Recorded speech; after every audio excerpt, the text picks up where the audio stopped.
Not likely they could make it without another stop, though. Dylan Kwasniewski, 31, going another lap down. That puts him 4 laps down to the race leader, and yet he's in 18th place. This one's been a romp. It really has, yeah. And we've seen this before. And you know, when you get the difficulty of this type of racetrack, all you have to be off is just a little bit from those fastest cars, and it makes it very, very difficult. I think you're not going to see these. You're going to see this 22 and the 5 be on pit road at the same time. They're not going to take any chance. Here's Matt Kenseth, Jim. That's right, DJ. Make no mistake, this was Matt Kenseth's call. He wanted a short pit. He was running 11. Didn't think they had the car to win. So they're going to split the difference, put on 4 tires, and try to make up some ground right here.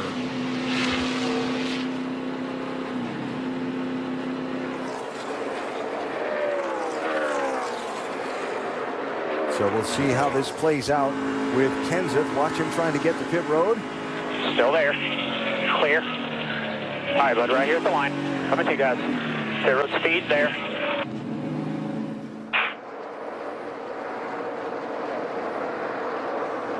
Can't get any more than that. Well, if those tires weren't used up before that, they are now. I think they definitely were. But I like the strategy on their part. You know, they've got nothing to lose here. They might as well see how much time they can gain. How long is the 5 and the 22 going to stay out there? And as you pointed out, at 2 seconds a lap with those fresher tires, of course, they were way back. They'd lost a lot of time. That's the last time they can change tires. So if the late caution comes out, they're going to be stuck with what they've got. Yeah, it's going to be the same way for all these other guys if they pit under the green here shortly. Yeah, that's part of the beauty of not running for a championship and being able to take chances like that whenever your driver says, I need tires right now. And Andy, really kind of a dicey moment for a crew chief, right? You want to have tires if you get the late yellow. If anybody else has any tires, you want to have a set. But there's speed to be found in splitting the run and not taking the fuel out to its full distance. Yeah, the problem is if you pit, short pit like Kenseth did, that's going to pay off pretty good when this cycle completes. He'll be up there. But should have cost you come out at that time. He's got a lot more laps on his tires on for a short run restart, and it would be at a tremendous disadvantage. So, yeah, it's a double-edged sword. And everybody's waiting on Harvick because they don't want to pit and then something happened. But Harvick's proven that they can go 50-some laps here and still the class of the field, so he can keep everybody out there and stretch his lead on out. He really only has one car right now that he has to be concerned about as to when they pit, and that's the 22 car running second. So just joining us, flipping around from some of the football games tonight, you're watching Kevin Harvick in the Dale Jr. owned number 5 car, who has dominated this race so far, but he's got Joey Logano and Roger Penske's number 22 right behind him. Chevy leading, Ford running second. We're coming up on a crucial set of final pit stops. Will we see a caution flag in the closing laps that changes the whole story around? It's kind of been a theme this season. Might get it here tonight, might not. But for now, there's the gap first to second. And how will it play out when these leaders make their final trip to the pit road here momentarily? There's the effect new tires has. Matt Kenseth stopped shortly ago, passing what's been one of the better cars all night, Logano in the 22. Here's Kyle Busch in, giving up 5th place. Kyle not much of a factor tonight. Hasn't led a lap, hasn't even contended really for the lead. And Dave, here he comes for his final stop. During this run, he said the rear grip was way better, more consistent. He still needs front grip. The car a little bit tight. He said, let's free it up just a tad. He'll get a chassis adjustment, get it full of fuel, and a 4 tire change for Kyle. He was running 5th when he came in. We'll see how he cycles through.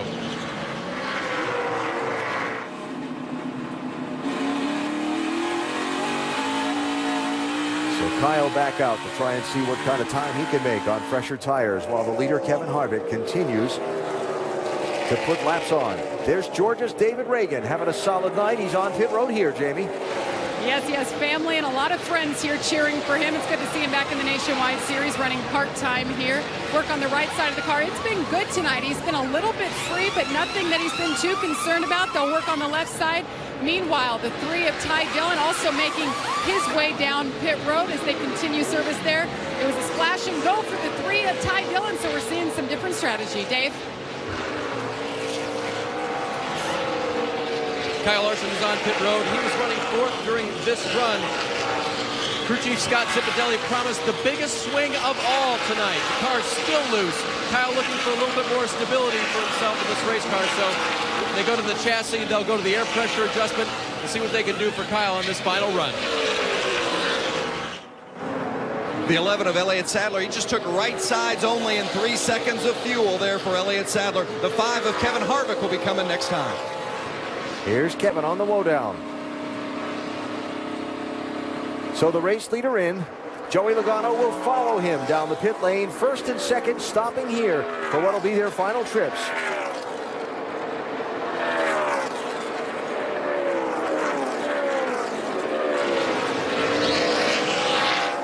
Jamie? And this is when it matters most. The 22 staying with the 5. They opted to come down pit road just a bit free this time around. Said he's a 1 on the scale, so the car has been better this run. They'll work on the left side, 4 tires. Vince? No changes for the 5 of Kevin Harvick. Came in as the leader. 4 tires and fuel to get to the end. There's Chase Elliott in for his final stop, Dave. One of the first mistakes all season from this great rookie. He overshot his pit. They had to move him back. And the 10-second deficit that he had to the leaders when he came in is going to be even greater. Big adjustments for a tight race car, but a bad mistake on pit road.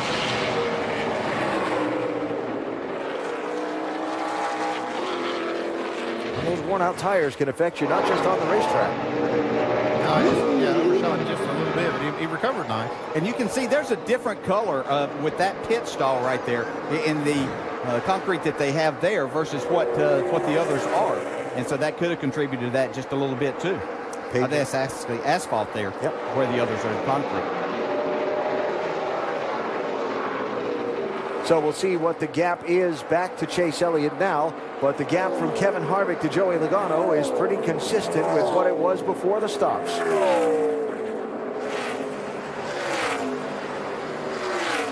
Harvick made the green flag pit stop and didn't even give up the lead.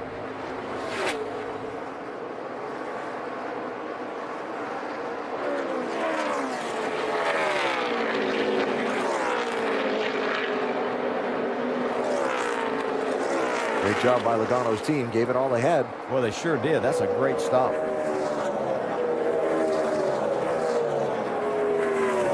It was a 4.3 second gap before the pit stops. You saw Logano trim some of the gap down. Now these two drivers, both going to be big factors in the chase for the NASCAR Sprint Cup over the upcoming 10-week championship run. Hard at work in the closing laps tonight. The first of 2 they'll drive this weekend here in Atlanta. They'll probably both be factors in tomorrow night's Sprint Cup race as well here. Now Harvick starting from the pole in that race tomorrow night. Logano, last week's winner at Bristol in the Cup Series. Logano's been able to run a couple of laps faster here than Harvick. 2 to 3 tenths, actually. Very, very unusual race here tonight in Atlanta. Not just for this track, but for this series. Just the 1 lead change tonight so far. And at a place where drivers are slipping and sliding around and wrestling their cars and hanging on at top speed, nobody's spun, nobody's crashed. The only 2 cautions we've had have been for debris on the racetrack.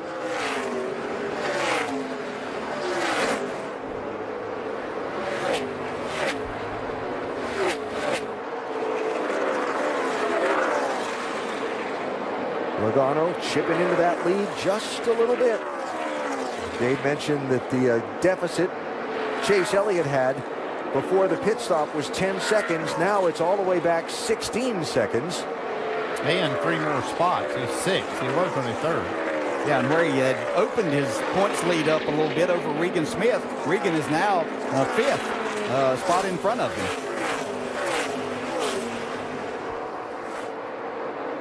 Basically where they started the night is where they are now. Yep. Chase leading a lap and 1 spot behind. So if it runs out as the way it is now, championship basically a draw tonight, and they'll go on to Richmond next week with just 9 races to go in the season. What they have done is separate themselves even a little bit more from 3rd, 4th, and 5th.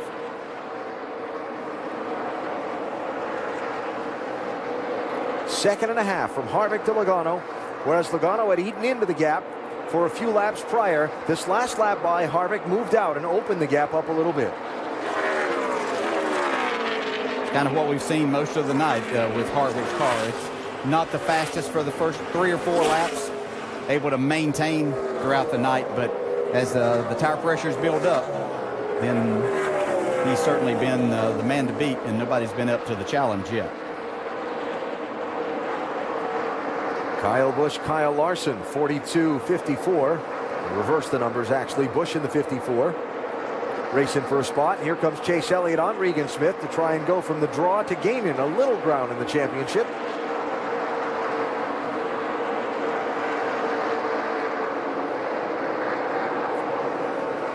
So a point changing hands there. And you see the narrow gap between the two.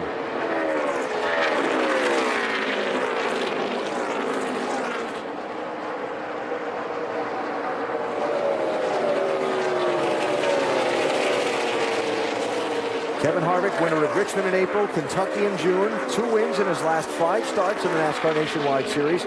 And you think about the pairing of Harvick and Ernie Cope at this racetrack. They've worked together for 4 Nationwide Series races here in Atlanta. They've won 2. The other they finished 3rd and 4th. He's a driver who knows what he's looking for in a car and a crew chief that's able to give it to him. Yeah, they've been a great pairing at a lot of other places also, but certainly here at Atlanta. And Ernie being able to understand exactly what Kevin's looking for, and you can, as you can see, others have tried to kind of duplicate the way that Kevin drives this. They can't do it exactly, but getting that setup under this car for Kevin to be able to drive this track the way that he does and dominate, you have to hand it to Ernie Cope. Yeah, and it is. Ernie does a great job, but having somebody like Harvick that knows exactly the field that they need can steer you in that direction so much quicker. You can get there a lot quicker when you have somebody that knows exactly what they need. Young driver from Iowa, Joey Gates, off the pace on the back straightaway, trying to get his way back around. I'm not sure. He's pretty good ways away from pit road. See if he's going to make it. You know Kevin Harvick's team's hoping he does. No doubt about that. Looks like he's got speed enough to get back to pit road, I believe.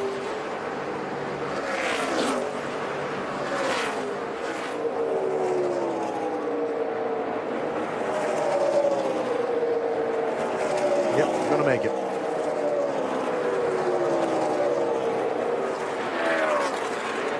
don't think I mentioned earlier Dakota Armstrong took his car to the garage a number of laps ago, and it was retired from the race. John West Townley's car has just been retired from the race also.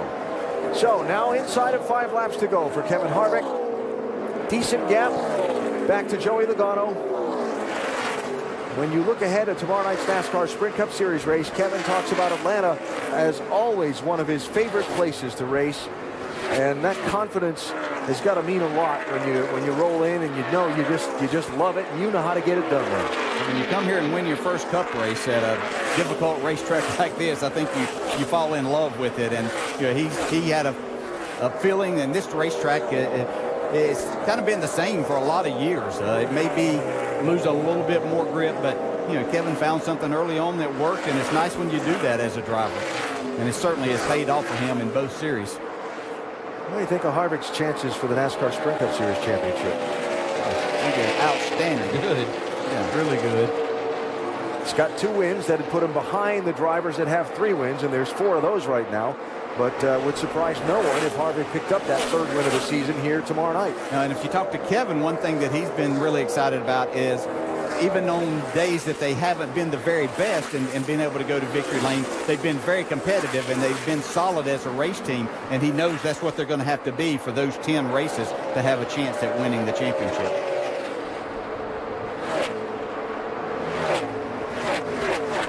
Two to go. 2 laps to go.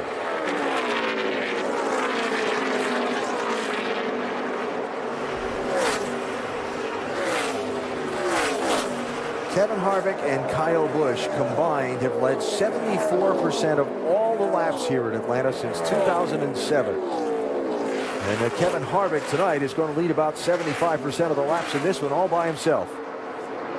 Coming to see the white flag. And begin the final lap tonight here in Atlanta. Well, we said earlier, the Penske 22, the Gibbs 54 have dominated this series the last couple of years, but it never won here. What would it be tonight? Would they